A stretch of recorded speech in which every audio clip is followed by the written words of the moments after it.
Bismillahirrahmanirrahim. Assalamualaikum warahmatullahi wabarakatuh. Alhamdulillahirabbil alamin wal aqibatu lil muttaqin wala udwana illa 'alal zalimin. Asyhadu an la ilaha illallah wahdahu la syarikalah wa asyhadu anna Muhammadan abduhu wa rasuluh sallallahu alaihi wasallam la nabiyya ba'dah. Pada pagi yang berbahagia ini kembali Allah taala memudahkan kita berkumpul di ma'had yang kita cintai ini untuk kembali melanjutkan perjuangan dalam talabil ilm. Mudah-mudahan kita termasuk di antara hamba yang senantiasa mensyukuri nikmat Allah Subhanahu wa taala. Kemudian salawat beserta salam, Allahumma salli ala Muhammad wa ala ali Muhammad kama shallaita ala Ibrahim wa ala ali Ibrahim innaka Hamidum Majid. Senantiasa kita kirimkan buat Nabi kita tercinta Muhammad SAW beserta keluarga, para sahabat beliau ridwanullah taala alaihim serta para tabi'in atba'ut tabi'in yang senantiasa mengikuti sunnah Rasulullah SAW.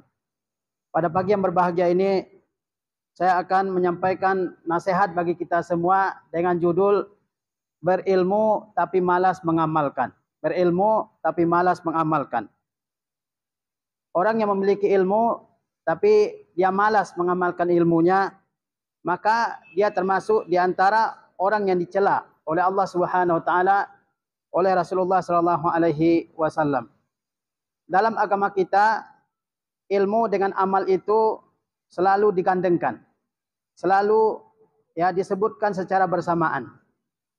Maka dalam banyak hadis Rasulullah sallallahu alaihi wasallam ketika beliau menyebutkan suatu akidah, maka beliau sallallahu alaihi wasallam mengiringinya dengan menyebutkan amal. Misalnya ketika Rasulullah SAW menyatakan di hadapan para sahabat, di mana dikatakan kunna indan Nabi sallallahu alaihi wasallam. Suatu ketika kami berada di sisi Nabi Muhammad sallallahu alaihi wasallam. Fa nazara ilal qamar lailata al-badri. Maka Rasulullah SAW melihat ke bulan, yaitu bulan purnama. Faqala innakum satarawna rabbakum. Maka beliau mengatakan, sesungguhnya kalian akan melihat Tuhan kalian di surga. Kama tarawna hadzal qamar, sebagaimana kalian menyaksikan bulan ini. La tudamuna fi ru'yatihi. Kalian tidak berdesak-desakan dalam melihatnya. Ketika ada bulan purnama di langit, kita tidak berdesak-desakan untuk melihatnya. Dari manapun kita melihat, bisa terlihat tanpa berdesakan dengan orang lain. Fa in istata'tum alla tuqlabu ala salatin qabla tulu'i syamsi wa qabla ghurubiha faf'alu. Jika kalian sanggup untuk tidak dikalahkan oleh kesibukan kalian untuk mengerjakan salat sebelum terbitnya matahari dan sebelum tenggelamnya, faf'alu, maka lakukanlah. Di sini Rasulullah SAW menyebutkan salah satu akidah yang wajib dipegang oleh kaum muslimin, yaitu mereka akan ru'yatullah, melihat Allah Subhanahu wa taala di hari kiamat. Kemudian Rasulullah SAW kaitkan dengan amal ibadah, yaitu mengerjakan salat sebelum terbit matahari, salat subuh, dan mengerjakan salat sebelum terbenam matahari, yaitu salat asar. Dalam hadis yang mulia ini Rasulullah SAW kaitkan antara akidah, antara keimanan dengan amal ibadah. Akidahnya adalah melihat Allah Subhanahu wa taala. Kemudian amal ibadahnya adalah mengerjakan salat sebelum terbit matahari dan sebelum tenggelam matahari. Menunjukkan bahwasanya iman dan amal ibadah selalu berkait, selalu berhubungan erat. Tidak bisa seseorang hanya sebatas punya ilmu pengetahuan, kemudian jauh dari pengamalannya. Kemudian juga dalam hadis yang lain Rasulullah SAW mengatakan, ma minkum min ahadin, tidak ada seorang pun di antara kalian, illa sayukallimuhullahu yaumal qiyamah, kecuali dia akan Allah ajak berbicara pada hari kiamat. Laisa bainahu wa bainahu turjuman, tidak ada penerjemah antara dirinya dengan Allah Subhanahu wa taala, langsung berbicara dengan Allah Subhanahu wa taala pada hari kiamat. Fayanzuru aymana minhu fala yara illa ma qaddam. Maka orang tersebut dia lihat ke sisi kanan, maka dia tidak lihat kecuali amal ibadah yang dia telah lakukan selama di dunia. Wa yanzuru ash'ama minhu, dia pun melihat ke sebelah kiri. Fala yara illa ma qaddam, dan dia tidak lihat kecuali apa yang telah dia lakukan dari amal buruk selama di dunia. wa yanzuru baina yadayhi, dia pun melihat ke depan. Fala yara illa an-nar tilqa wajhihi, dia tidak melihat kecuali neraka di hadapan wajahnya. Fattaqun nar walau bisyiqqi tamratin. Maka takutlah kalian kepada neraka, maksudnya lindungi diri kalian dari panasnya api neraka walaupun bersedekah sebelah dari satu biji kurma. Walau bi kalimatin thayyibah, atau kalaupun tidak ada maka dengan kata-kata yang baik. Dalam hadis yang mulia ini Rasulullah SAW juga mengaitkan antara iman dengan amal. Sehingga kita mesti menyeimbangkan antara iman yang ada dalam dada kita dengan tindak tanduk kita, dengan perbuatan kita. Jangan sampai berbeda jauh antara iman yang ada dalam hati dengan amal perbuatan kita. Mestinya kita seimbangkan. Tatkala kita mengetahui sesuatu, kita amalkan pengetahuan tersebut. Dalam hadis yang mulia ini, Rasulullah SAW menjelaskan kepada kita bahwasanya pada hari kiamat semua kita akan berbicara langsung dengan Allah Subhanahu wa taala. Tidak ada penerjemah antara diri kita masing-masing dengan Allah Subhanahu wa taala. Lalu kita akan melihat ke sebelah kanan kita. Dan tidak ada yang kita lihat kecuali amal soleh yang kita lakukan selama di dunia. Kita akan melihat ke sebelah kiri. Dan tidak ada yang kita lihat saat itu kecuali amal buruk yang telah kita lakukan selama di dunia dan tidak bertobat darinya. Dan ketika menghadap ke depan, tidaklah dilihat kecuali neraka. Kemudian Rasulullah SAW kaitkan dengan amal soleh. Kata beliau, fattaqun nar walau bisyiqqi tamrah. Lindungi diri kalian dengan bersedekah walaupun sebelah dari satu biji kurma. Lindungi diri kalian dari panasnya api neraka walaupun dengan mensedekahkan sebelah dari satu biji kurma. Kalaupun tidak bisa bersedekah sebelah dari sebutir kurma, fabi kalimatin thayyibah, maka hendaklah kamu mengucapkan kata-kata yang baik. Ada orang minta sedekah kepada kita, kita nggak punya apa-apa, orangnya jangan dibentak, ya. Tapi kita tolak dengan baik, dengan mengucapkan kata maaf kepada peminta tersebut. Dalam hadis yang mulia ini, Rasulullah kaitkan antara iman yang bercokol dalam dada kita kaum mukminin dengan amal saleh. Karena sebatas iman saja tidak cukup, harus dengan diiringi oleh amal saleh. Rasulullah SAW bersabda, was-sadaqatu burhan. Sedekah itu adalah bukti kalian beriman kepada Allah Subhanahu wa taala.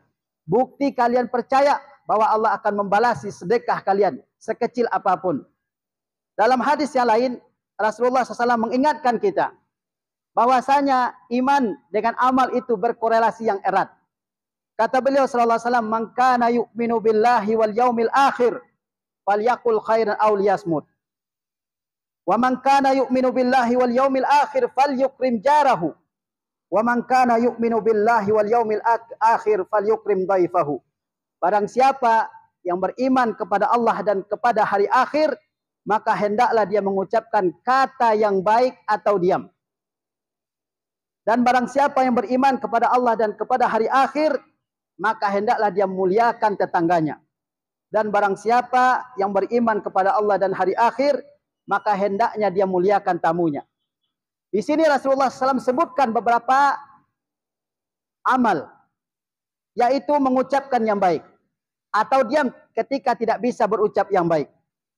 Kemudian memuliakan tamu dan memuliakan tetangga. Ini amal-amal yang seharusnya dilakukan oleh seorang mukmin. Karena apa? Karena ada keimanan kepada Allah dan kepada hari akhir. Lagi-lagi dalam hadis ini Rasulullah kaitkan antara iman, man kana yu'minu billahi wal yaumil akhir. Barang siapa yang beriman kepada Allah dan hari akhir, Rasulullah SAW kaitkan, hubungkan dengan amal ibadah. Amal ibadahnya apa? Yaitu mengucapkan yang baik atau diam. Diam dari berkata yang buruk itu juga ibadah. Apalagi amal ibadah yang lain, memuliakan tetangga, memuliakan tamu. Maka seperti kita katakan tadi, bahwa iman dengan amal ibadah dalam agama kita tidak bisa dipisahkan sama sekali. Bahkan ilmu yang kita ketahui pada hari kiamat akan Allah tanya, apakah kita terapkan dalam kehidupan kita? Apakah kita amalkan, kita aplikasikan dalam kehidupan kita atau tidak? Allah Subhanahu wa taala akan tanya. Rasulullah SAW bersabda, la tazulu qadama abdi yaumal qiyamah. Tidak akan beranjak kedua kaki seorang hamba pada hari kiamat dari tempatnya qabla an yus'ala an umrihi fima afna. Sebelum dia ditanya tentang umurnya di mana dihabiskan, wa an ilmihi fima fa'al fi, dan tentang ilmunya apakah diamalkan atau tidak. Kita sudah tahu banyak hal selama menuntut ilmu di sekolah ini. Ingat bahwa ilmu yang telah kita ketahui nanti pada hari kiamat Allah akan tanyakan kepada masing-masing kita. Diamalkan atau tidak? Dikerjakan atau tidak amal tersebut? Allah akan tanyakan kepada masing-masing kita. Apakah kita sudah amalkan atau tidak? Kita sudah tahu banyak hal. Di mana pengamalannya? Bukankah para ulama mengatakan zakatnya ilmu itu adalah amal? Sebagaimana kalau kita punya harta yang sudah cukup haul dan nisabnya harus dikeluarkan zakatnya.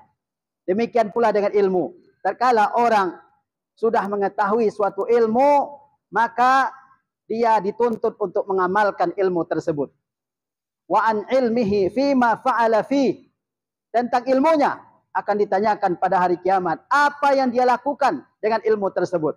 Kita tahu bahwasanya kalau laki-laki aurat paha itu adalah aurat. Kata Rasulullah SAW, al-fakhizu aurah. Paha itu adalah aurat. Maka ketika kita lagi bersama-sama teman, ketika olahraga masalnya tutup. Karena itu perintah Rasulullah SAW. Kita tahu bahwa istinja setelah buang air itu hukumnya wajib. Maka jangan ada lagi yang tidak istinja. Dan begitu seterusnya. Ketika kita sudah tahu suatu masalah, maka tugas kita selanjutnya adalah mengamalkannya, mengaplikasikannya dalam kehidupan kita ini. Apa bedanya kita dengan kaum munafikin, orang-orang munafik yang mungkin mereka juga tahu, bahkan lebih tahu dari kita. Bedanya kita orang mukminin adalah kita tahu, kita yakini dan kita amalkan. Mereka tahu tapi mengingkarinya, tidak mengamalkan, bahkan merendahkan pengetahuan tersebut. Dan yang disebut dengan faqih. Faqih artinya orang yang pengetahuannya mendalam terhadap agama ini. Yang disebut dengan faqih adalah orang yang tahu agama dan mengamalkannya. Sebagaimana disebutkan oleh Asy-Syatibi rahimahullah ta'ala. Rasulullah SAW bersabda, "May yuridillahu bihi khairan yufaqihu fid din." Barang siapa yang Allah kehendaki dia jadi orang baik, maka Allah jadikan dia paham dalam agama. Ini tanda orang Allah ingin jadikan dia sebagai hamba yang baik. Kita semua insya Allah adalah hamba-hamba yang Allah kehendaki jadi orang baik. Buktinya ada tergerak dalam hati kita untuk belajar agama. Kata Rasulullah SAW, "May yuridillahu bihi khairan yufaqihu fid din." Barang siapa yang Allah kehendaki dia jadi orang baik, maka Allah buat dia paham dalam agama. Tetapi pertanyaannya, siapakah yang disebut dengan al-faqih, orang yang paham agama? Kata Asy-Syatibi rahimahullah, al-faqih dalam hadis ini yang Allah kehendaki jadi orang baik itu adalah bukan sebatas orang yang tahu ilmu agama, tapi orang yang tahu dan mengamalkannya dalam kehidupannya.